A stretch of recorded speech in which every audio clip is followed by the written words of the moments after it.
Hello friends, कैसे हैं आप लोगों की पढ़ाई कैसी चल रही है और आप कैसे हैं? आप स्वस्थ होंगे, मस्त होंगे, अपनी पढ़ाई अच्छे से कर रहे होंगे। तो फ्रेंड्स, जनरल साइंस का हमारा जो टॉपिक चल रहा था कार्बन और उसके यौगिक, जिसमें हमने कल देखा था कि कार्बनिक यौगिक कौन कौन से कार्बनिक यौगिक होते हैं। तो हमने देखा था कि कार्बन और हाइड्रोजन से बनने वाले यौगिक कार्बनिक यौगिक है। इसके अलावा कार्बनिक यौगिक दो प्रकार के संतृप्त और असंतृप्त कार्बनिक यौगिक होते हैं, जिसमें हमने एल्किन और एल्काइन को बनाना भी सीखा था, जैसे ethane, propane, butane, propyne, butyne, alkyne, इन सबको बनाना हमने कल सीखा था। अब इसमें हमने फंक्शनल ग्रुप की भी कल बात की थी कि अगर कार्बन के पास हाइड्रोजन के अलावा अगर कोई ऑक्सीजन, नाइट्रोजन, कोई और भी ही परमाणु जुड़ता है तो उससे फंक्शनल ग्रुप या प्रक्रियात्मक समूह का निर्माण होता है। आज हम बात करने वाले हैं आगे की टॉपिक में, एक तो समजातीय श्रेणी की, दूसरा इनमें जो कार्बनिक यौगिक है उनके साथ अगर फंक्शनल ग्रुप जुड़ता है या कार्यात्मक समूह जुड़ता है तो उनके कार्बनिक यौगिकों के क्या नामकरण होती है। तो हम कार्बनिक यौगिकों के नामकरण की बात करने वाले हैं और समजातीय श्रेणी की बात करने वाले हैं। फ्रेंड्स, वीडियो को ध्यान से देखना क्योंकि इसमें से भी क्वेश्चन पूछे जा चुके हैं।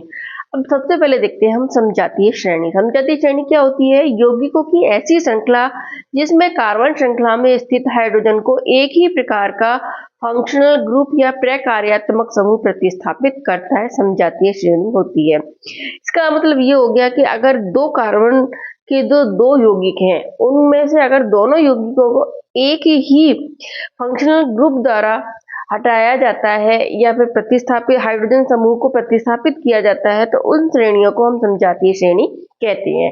जैसे CH4 मेथेन और C2H6 एथेन है, दोनों में कितना अंतर होता है? एक CH2 इकाई का ही अंतर होता है। दोनों में एक CH2 इकाई अंतर होता है। CH4 में C2H6 से एक CH2 इकाई कम होती है। इसी तरह से हम देखें C2H6 व C3H8 यानी एथेन और प्रोपेन है, उसमें भी एक CH2 इकाई का ही अंतर होता है। तो ये कैसी हो गई? एल्केन की समजातीय श्रेणी हो गई, क्योंकि सभी में एक CH2 इकाई का अंतर होता है। इसी तरह हम अगर एथीन में देख ले तो एथीन क्या होता है? एथीन में क्या होता है? सूत्र क्या बताया था? CnH2n बताया था मैंने। तो C3H6 प्रोपीन हो, C4H8 ब्यूटीन है, तो इनमें भी एक CH2 का अंतर होता है। इसके बाद अगर आप C4H8 और C5H10 ब्यूटीन और पेंटीन लो तो उसमें भी एक CH2 का ही अंतर होता है। इसी तरह से चाहे एथेनॉल, मेथेनॉल, प्रोपेनॉल, ब्यूटेनॉल, इनमें है तो इनमें भी एक OH इकाई का अंतर होता है। यानी जिन यौगिकों में हाइड्रोजन को केवल एक ही फंक्शनल ग्रुप द्वारा प्रतिस्थापित किया जाता है उनको हम समजातीय श्रेणी कहते हैं। अब समजातीय श्रेणी की कुछ विशेषताएं भी होती है। तो जो समजातीय श्रेणी के अणु होते हैं जैसे ethane propane, propane butane, propene butene, pentene butene, pentene है और हेक्सीन है, ये सब क्या है? एल्केन की समजातीय श्रेणी है। एथेनॉल, मेथेनॉल है, जिनमें सब में एक ही फंक्शनल ग्रुप का अंतर होता है। तो इनमें आणविक द्रव्यमान बढ़ता है तो भौतिक गुणधर्मों में क्रमबद्धता दिखाई देती है, यानी जो भौतिक गुणधर्म है उनमें भी परिवर्तन होता है। आणविक द्रव्यमान बढ़ने के साथ साथ गलनांक में उनके क्वथनांक में वृद्धि होती जाती है। यानी जैसे जैसे आणविक द्रव्यमान बढ़ता है, मतलब अणु उसमें ज्यादा जुड़ते हैं तो उनका द्रव्यमान बढ़ेगा, तो उनके गलनांक और क्वथनांक में भी वृद्धि होती जाती है। तो इसके कारण जो उनके जो भौतिक गुणधर्म है उनमें भी परिवर्तन दिखाई देता है। लेकिन उनके जो रासायनिक गुणधर्म है वो एक समान बने रहते हैं। चाहे आप मेथेन का देख लो, एथेन का देख लो, क्योंकि सब में कार्बन और हाइड्रोजन होता है, तो इसके कारण उनके रासायनिक गुणधर्म तो समान बने रहते हैं, लेकिन उनके भौतिक गुणधर्म में उनमें परिवर्तन होता है। क्यों होता है? क्योंकि जैसे आणविक द्रव्यमान बढ़ता है वैसे उनके गलनांक और क्वथनांक में वृद्धि होती है। तो ये हो गई समजातीय श्रेणी क्या होती है। ऐसे आपसे पूछ सकते हैं, जैसे प्रोपेन और ब्यूटेन दे दिया या फिर ब्यूटेन और पेंटेन दे दिया, आपसे ऐसे पूछ लिया कि इनमें से बताइए कि निम्न में से समजातीय श्रेणी कौन सी है। तो जैसे एथेन के साथ एथीन दे दिया या एथेन के साथ प्रोपेन दे दिया, तो समजातीय श्रेणी में कौन हो गया? एथेन और प्रोपेन हो गया। ठीक है, अगला टॉपिक है हमारा कार्बनिक यौगिकों का नामकरण। तो हमने समजातीय श्रेणी देख लिया, अब हम देखते हैं कि कार्बनिक यौगिक जो होते हैं उनका नामकरण कैसे करते हैं। फ्रेंड्स, ध्यान से देखना, क्योंकि ये आप सीख जाएंगे तो आप कोई भी कार्बनिक यौगिक है उसका नाम बनाना सीख जाएंगे। ठीक है, तो इसमें से क्वेश्चन पहले आ भी चुके हैं। इसका आधार क्या होता है कार्बनिक यौगिकों के नामकरण का? बेसिक कार्बन की उन मूल श्रृंखलाओं पर आधारित होता है जिनको फंक्शनल ग्रुप की प्रकृति के अनुसार संशोधित किया गया हो। यानी बेसिक कार्बन, कार्बन की संख्या उसमें कितनी है, एक तो उस चीज पर निर्भर करता है कि जो कार्बन की संख्या, जैसे एक कार्बन है तो मैथेन है, 2 है तो एथ लगता है, 3 है तो प्रोप होता है, 4 कार्बन है तो मैंने बताया था ना ब्यूट होता है, 5 कार्बन है पेंट होता है। इस तरह से आपको पूरी 10 तक की कार्बन श्रृंखला मैंने आपको बता रखी है। तो बेसिक कार्बन की उन मूल श्रृंखलाओं पर आधारित होता है। एक तो ये हो गया, इससे उसके नामकरण होता है। दूसरा, इसके बाद उसमें जो फंक्शनल ग्रुप लगता है, यानी जो पूर्व लग्न के रूप में भी लग सकता है, जैसे उपसर्ग के रूप में, या अनुलग्न के रूप में भी लग सकता है, यानी प्रत्यय के रूप में। जैसे प्रत्यय हम कैसे लगाते हैं, किसी शब्द के पीछे लगाते हैं, और उपसर्ग कहाँ लगाते हैं, हम आगे लगाते हैं। तो अगर पूर्व लग्न के रूप में लग रहा है, अनुलग्न के रूप में, जो भी फंक्शनल ग्रुप लग रहा है, उसके आधार पर उनका नामकरण किया जाता है। यानी बेसिक रूप से तो पहले कार्बन की श्रृंखला देखी जाती है, फिर उसके बाद जो पूर्व लग्न या अनुलग्न लगता है उनके अनुसार उनका नामकरण किया जाता है। ठीक है, तो इसके नामकरण की क्या विधि है, मतलब किस तरह से इसका नामकरण किया जा सकता है। यौगिकों में कार्बन परमाणुओं की सबसे पहले संख्या देखते हैं, जिससे हमें पता चलता है कि ये मैथ है, एथ है, प्रोप है, ब्यूट है, या पेंट है, हेक्स है, जो भी है। ठीक है, उसके बाद फंक्शनल ग्रुप की उपस्थिति में पूर्व लग्न या अनुलग्न के साथ यौगिकों के नाम में दर्शाया जाता है। अभी जो पूर्व लग्न या जो अनुलग्न लगते हैं, यानी जो पहले या पीछे जो लगते हैं, उनके अकॉर्डिंग मैं आपको बताऊंगी कि उनके नाम कैसे बताए हुए हैं, उनके अनुसार उनके नाम दिए जाते हैं, जो भी फंक्शनल ग्रुप उनसे जुड़ा हुआ है।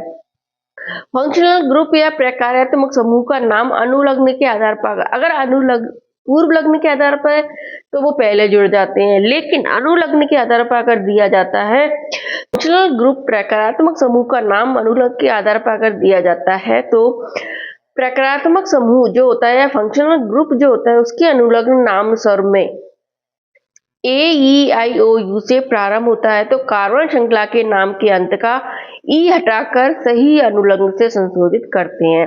समझ में आया आपको? कैसे कि जैसे अगर अनुलग्न का नाम AEIOU से चालू होता है, यानी 5 ये जो स्वर होते हैं, वावल्स होते हैं ना, उनसे अगर किसी भी फंक्शनल ग्रुप के अनुलग्न का नाम शुरू होता है, तो कार्बन श्रृंखला के अंत में जो ई लगा होता है वो कैसे लगा है, जैसे एथेन है, प्रोपेन है, ब्यूटेन है, तो सब में ई लगा होता है बाद में। तो उस ई को हटाकर इस ई को हटाकर सही रूप से अनुलग्न से संशोधित करते हैं। कैसे करते हैं, जैसे जैसे कीटोन समूह है, कीटोन समूह है, उसमें अगर 3 कार्बन श्रृंखला दे रखी हो, तो 3 कार्बन श्रृंखला होगी तो हम क्या बोलते हैं, उसको प्रोपेन बोलते हैं। अब प्रोपेन में पीछे क्या लगा हुआ है, ई, तो इस ई को हटाकर प्रोपेन जो कीटोन समूह के लिए हम क्या शब्द यूज करते हैं, ऑन। क्या अनुलग्न यूज करते हैं, ऑन यूज करते हैं। तो प्रोपेन में से ई को हटा देंगे और ऑन को जोड़ेंगे, तो इसका बन जाएगा प्रोपेनॉन। क्या बन जाएगा, प्रोपेनॉन बन जाएगा। कीटोन समूह का हमने ऑन ले लिया, इधर प्रोपेन है उसमें से हम ई हटा दिया, तो इसमें प्रोपेनॉन बन गया। तो जो कहना चाह रहा है वो ये कह रहा है, जैसे अनुलग्न में जैसे AEIOU हो, तो इसमें कैसे ओ दिया हुआ है, तो इसमें से आपका जो कार्बन श्रृंखला का ग्रुप है उसमें से हम ई को हटा देंगे और इनको मिला के हम प्रोपेनॉन बना लेंगे। मतलब इस तरह से इसमें ग्रुप जुड़ जाएगा। असंतृप्त कार्बन श्रृंखला हो तो उसके नाम कार्बन श्रृंखला के नाम के दिए गए अंत में ANE को हटाकर ENE या YNE से प्रतिस्थापित कर देते हैं। जैसे कार्बन श्रृंखला है उसमें लास्ट में क्या होता है, एल्केन होता है, एथेन, ब्यूटेन, प्रोपेन, ये सब होता है, तो लास्ट में क्या होता है, उसमें ANE होता है। तो अगर हम असंतृप्त कार्बन श्रृंखला का नामकरण कर रहे हैं तो उसमें ENE या YNE से प्रतिस्थापित करते हैं, यानी ENE या YNE उसमें लगा देते हैं। जैसे डबल बॉन्ड वाली अगर असंतृप्त श्रृंखला होती है तो हम कैसे बनाएंगे, जैसे 3 कार्बन की श्रृंखला है उसमें क्या होता है, प्रोपेन, क्या होता है हमारे पास, प्रोपेन, क्या होता है, एन लगा होता है लास्ट में। इस एन को हटाकर हम इसकी जगह क्या लगा देंगे, ENE लगा देंगे और हमारा नया नाम बन जाएगा PROPENE, यानी प्रोपीन। यानी डबल बॉन्ड वाली श्रृंखला हमें बनानी हो तो उसमें एन को हटा देंगे और इसकी जगह पे ENE लगा देंगे और नया नाम बन जाएगा हमारा प्रोपीन। क्या बन जाएगा? प्रोपीन। यानी प्रोपेन से क्या बन गया? प्रोपीन। इसी तरह अगर ट्रिपल बॉन्ड का नामकरण करना है तो उसमें भी जैसे अगर 3 कार्बन वाली श्रृंखला है तो उसमें प्रोपेन में क्या होता है? ANE। तो ANE को हटा के हम क्या लगा देंगे? BiNE लगा देंगे। क्या लगाएंगे? BiNE लगा देंगे। जब आप BiNE लगाओगे तो नया नामकरण क्या हो जाएगा? प्रोपाइन। क्या हो जाएगा? प्रोपाइन यानी एल्काइन। एल्केन से क्या बनता है? एल्कीन या एल्काइन। ठीक है। डबल बॉन्ड वाली श्रृंखला में एल्कीन बनता है जिसमें ENE जुड़ जाता है NE को हटाकर, और ट्रिपल बॉन्ड वाली श्रृंखला में एल्काइन बनता है यानी BiNE जुड़ जाता है। जैसे आप प्रोपाइन, एथाइन, ब्यूटाइन, पेंटाइन आप कुछ भी बना सकते हैं। केवल आपको जो संतृप्त श्रृंखला मैंने कल बताई थी आपको उसको याद करना है, उसमें आप ये नियम के आधार पर किसी का भी नामकरण कर सकते हैं।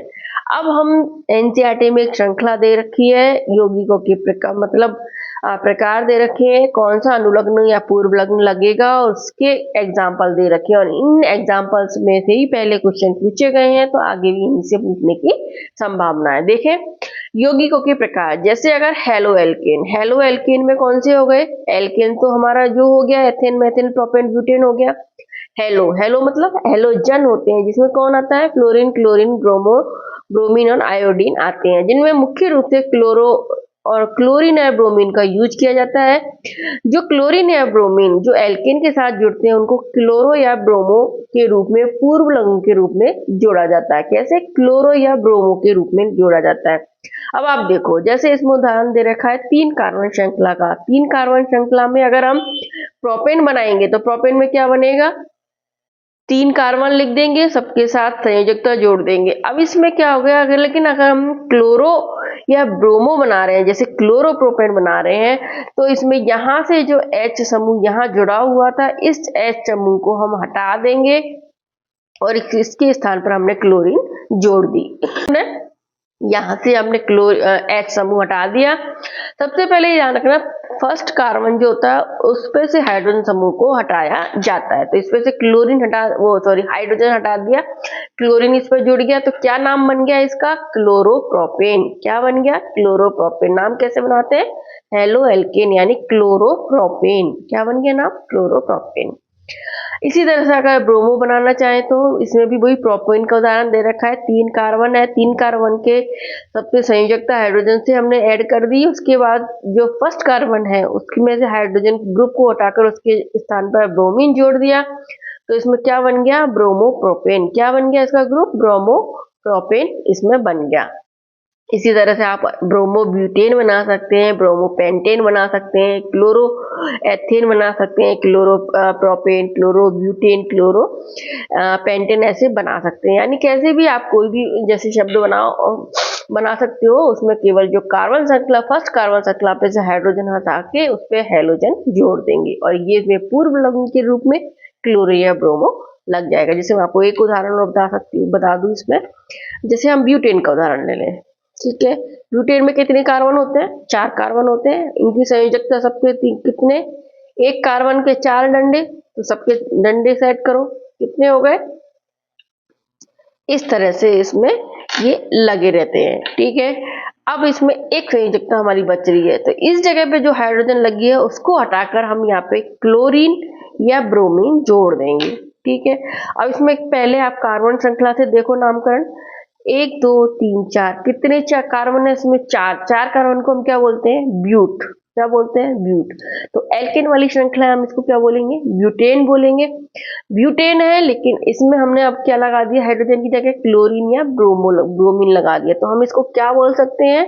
ये पूर्व लग्न के रूप में लगते हैं तो हम इसको बोलेंगे क्लोरो ब्यूटेन। क्या बोलेंगे? क्लोरोब्यूटेन। और अगर ब्रोमीन लगाया हुआ है तो इसको बोलेंगे हम ब्रोमो ब्यूटेन। तो इस तरह से आप कोई भी एल्केन ले लो और आप उससे आप नया यौगिक बना सकते हो। देख लिया कि जो अनुलग्न पूर्व लग्न लगता है उससे कैसे यौगिक बनते हैं, हेलोजन से। अब हम देखते हैं कि एल्कोहल एल्डिहाइड जैसे यौगिक हम बनाते हैं तो इनमें क्या लगता है, अनुलग्न, यानी ये पीछे जुड़ते हैं। किसी भी एल्केन समूह के ये पीछे जुड़ते हैं, तो इनके जुड़कर ये किस तरह से अपना नामकरण करते हैं। जैसे एल्कोहल ले, सबसे पहले एल्कोहल में क्या जुड़ता है, ऑल, यानी OL, ऑल जुड़ता है। इसमें अनुलग्न के रूप में क्या जुड़ता है, ऑल। ये ध्यान रखना आपको, ये आपको याद करने पड़ेंगे। एल्कोहल में क्या जुड़ता है, ऑल जुड़ता है। इसमें कौन सा समूह होता है, OH समूह होता है। कौन सा समूह है, OH समूह होता है। आप ऐसे भी ध्यान रखते हैं, जैसे O और L जुड़ता है तो इसमें कौन सा समूह हो गया, O और H समूह हो गया, तो आपको ध्यान आ जाएगा कि यानी ऑल हो गया। OH समूह लिखा हुआ आएगा तो आपको पता चल जाएगा कि कौन सा हो गया, ऑल हो गया। ठीक है, अब इसमें आपने इसमें उदाहरण दे रखा है वही 3 कार्बन श्रृंखला का। इसमें सारे उदाहरण 3 कार्बन श्रृंखला के देख रखे हैं मैंने, एक और इसके ब्यूट वाले उदाहरण भी लिए हैं, और इससे आप और आगे भी उदाहरण बना सकते हैं। जैसे कार्बन की 3 श्रृंखला है, 1 2 3, ये कौन सा है, हमारा प्रोपेन हो गया। प्रोपेन है जिसमें सब में कार्बन की संयोजकता लगा दी, लास्ट वाले प्रथम वाले कार्बन पर हम हाइड्रोजन को हटाकर उसके स्थान पर हमने OH समूह जोड़ दिया। क्या जोड़ा है, OH समूह। OH समूह जोड़ने के साथ ही ये क्या बन गया, एल्कोहल बन गया। क्या बन गया, एल्कोहल। तो अब इसको हम प्रोपेन तो बोलेंगे ही, प्रोपेन है, ठीक है। मैंने आपको जैसे भी बताया, अब इस जैसे मैंने आपको बताया कि इसमें अगर कोई भी AEIOU समूह हो तो उसमें आप जब जोड़ते हो तो उसमें लास्ट वाला E हट जाएगा और इसके साथ ये जुड़ जाएगा, और नया नाम क्या बन गया इसका, प्रोपेनॉल। क्या बन गया, प्रोपेनॉल। तो आप इस तरह से भी इसका नामकरण कर सकते हो, आप खुद से भी नामकरण कर सकते हो। अगर आपको कुछ समझ में नहीं आए तो आप थोड़ा सा दिमाग लगाएंगे वहां पे और आपका सही हो जाएगा। तो क्या बनेगा इसमें, प्रोपेनॉल बनेगा। प्रोपेन से क्या बन गया, प्रोपेनॉल बन गया। इसी तरह से इसमें एक एग्जांपल और मैंने बताया आपको, जैसे हम ब्यूटेन का उदाहरण लें। ब्यूटेन है, जैसे 4 कार्बन वाली श्रृंखला हो गई तो ब्यूटेन हो गया, जिसमें सब में हाइड्रोजन संयोजकता जुड़ी हुई है। अगर इसमें प्रथम कार्बन में H हटाकर हम OH समूह जोड़ दें, OH समूह जोड़ने के साथ ही हमें पता चल जाएगा क्या है, ये एल्कोहल है। एल्कोहल है यानी OH यानी OL समूह क्या जुड़ेगा, OH यानी OL समूह जुड़ेगा, ऑल समूह जोड़ेगा। तो ब्यूटेन में आप जैसे ऑल समूह जोड़ेंगे तो क्या बन जाएगा, आप एक तरह संधि विच्छेद की तरह भी देख सकते हैं इसको, तो क्या बन जाएगा, ब्यूटेनॉल बन जाएगा। ठीक है, इंग्लिश में तो आप ऐसे कर लेंगे, अगर इंग्लिश में किसी को समझ में नहीं आता है तो वो ऐसे भी कर सकता है, ब्यूटेन प्लस ऑल जुड़ जाएगा। ठीक है, जैसे ये है ब्यूटेन प्लस ऑल, जैसे संधि विच्छेद होता है उसमें जैसे आप एन है, ए और आ जोड़ेंगे तो क्या बन जाएगा, आ बन जाएगा। तो आप इसको ऐसे भी कर सकते हैं, ब्यूटेनॉल। तो आपको आगे ध्यान देना चाहिए कि एल्कोहल समूह है यानी OH ग्रुप है, OH ग्रुप है यानी OH से क्या बन गया, OL समूह जुड़ना, और नया नाम हो गया ब्यूटेनॉल हो गया। ठीक है, अब अगला बताती हूँ मैं आपको, एल्डिहाइड। अगर जो एल्डिहाइड होता है उसके लिए कौन सा अनुलग्न यूज करती हैं, AL। AL क्या, एल्डिहाइड A इसमें आ रहा है तो इसमें हम अनुलग्न क्या लगाएंगे, L। AL क्या लगाएंगे, AL लगाएंगे। ये कौन सा ग्रुप होता है, इसमें CHO समूह होता है, यानी एक कार्बन हाइड्रोजन ऑक्सीजन समूह होता है।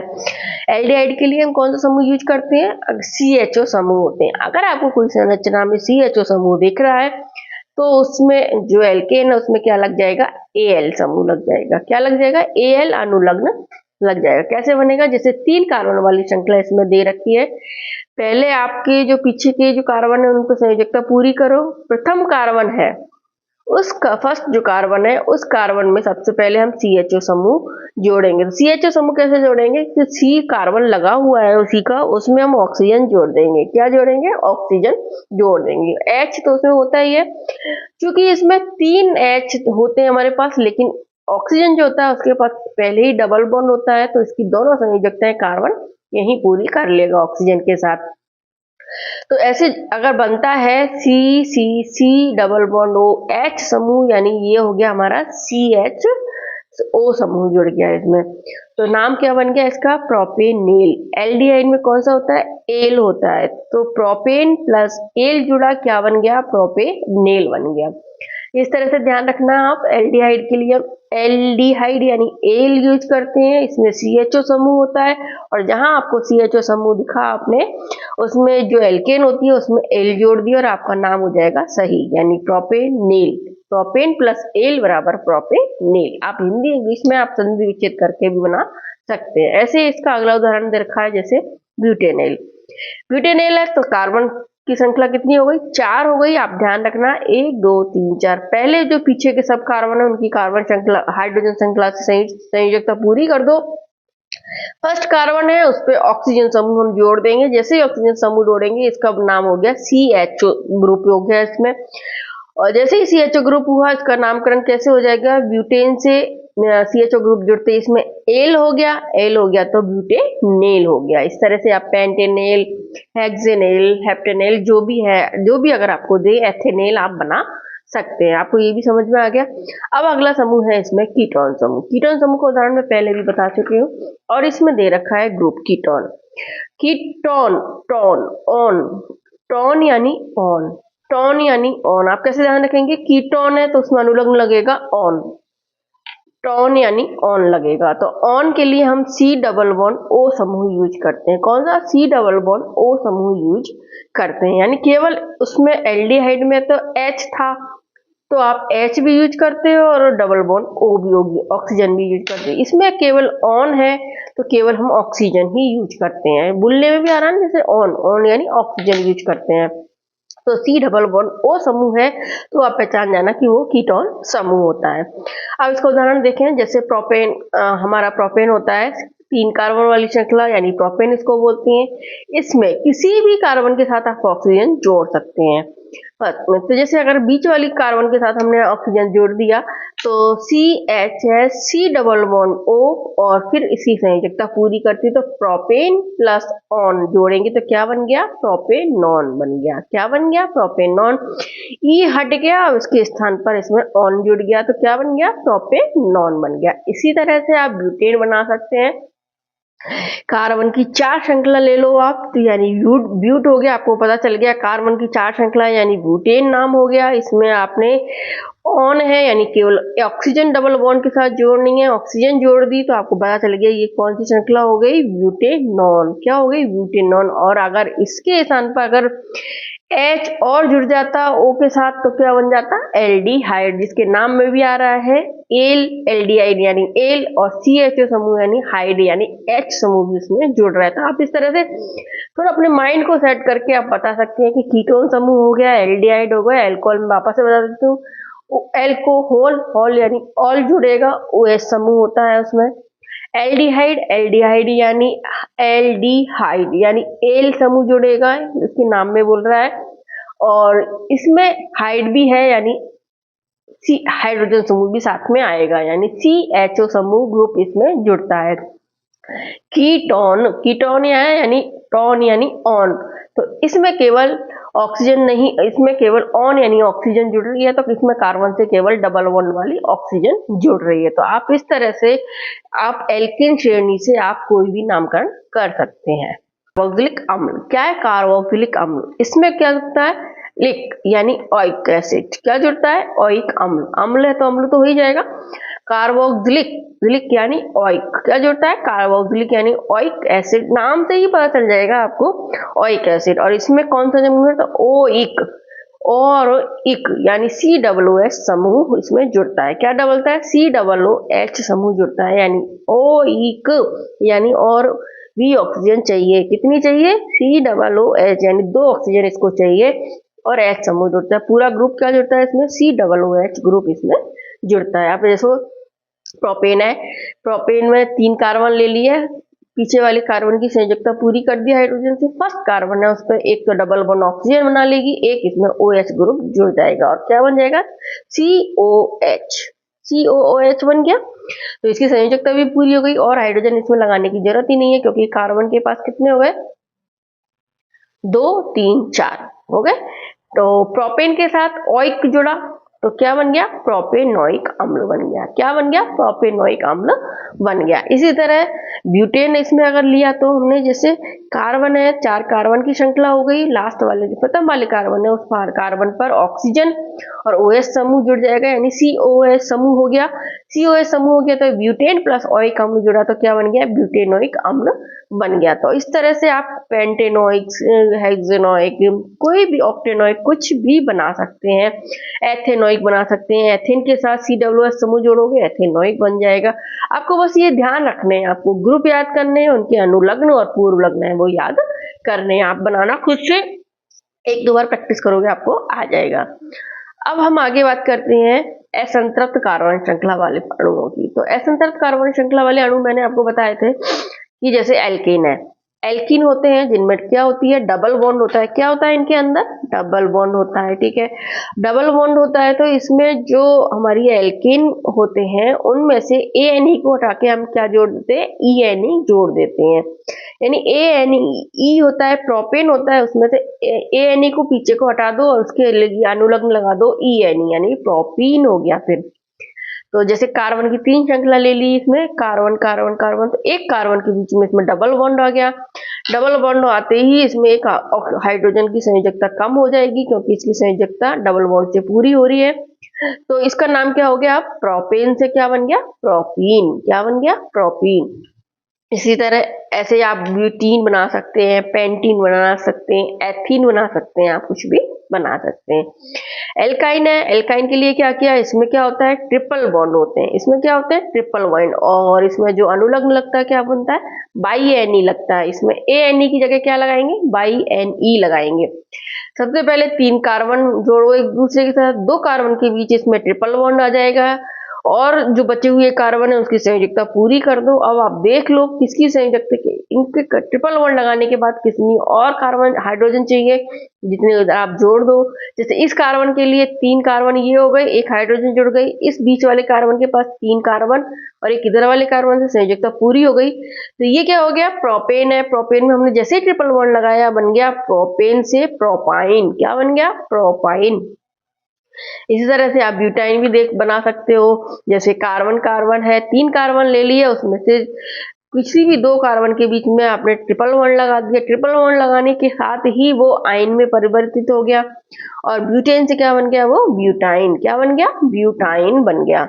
इस तरह से आप किसी भी जो कार्बनिक यौगिक है उसका आप नामकरण कर सकते हो। तो फ्रेंड्स, आज जो मैंने पहले एक आपको, सबसे पहले तो आपको जो कार्बन संख्या वाली सीरीज पढ़ाई थी उस कार्बन संख्या के नामकरण आपको याद करने हैं। उसके बाद जो संतृप्त एल्कीन पढ़ाए थे मैंने, प्रोपेन, ब्यूटेन, मेथेन, जो कल की क्लास में पढ़ाए थे, उनको आपको एक बार देख के और खुद से बनाना है। फिर इसके बाद इन अनुलग्न को और पूर्व लग्न को आप याद करो, उनको लगा के फिर आप खुद से एल्केन से इनको OH समूह है, CHO समूह है, या फिर प्रोपीन है, प्रोपाइन है, जो भी अनुलग्न है उसको जोड़कर आप खुद से प्रैक्टिस करेंगे तो आप 1-2 बार में इसको आसान से बनाना सीख जाएंगे। तब आपको रट्टा मारने की जरूरत नहीं होगी। मैंने जितना अच्छे से समझाया, आई होप आपको अच्छे से समझ में भी आ गया होगा। तो इस तरह से आप अपने कार्बनिक यौगिकों का नामकरण कर सकते हैं। ये प्रश्न पहले आया हुआ है, इस बार मैं जो कार्बन यौगिक वाले टॉपिक है उसके सारे क्वेश्चन एक बार लास्ट में करवा दूंगी, ठीक है। तो अगर आपको मेरी वीडियो अच्छी लगी हो तो मेरे चैनल को लाइक कर दो, सब्सक्राइब कर लो मेरे चैनल को, और वीडियो को और अधिक से अधिक शेयर करो ताकि और भी लोगों को इसको फायदा मिल सके। थैंक यू, मिलते हैं एक नई वीडियो में। ओके।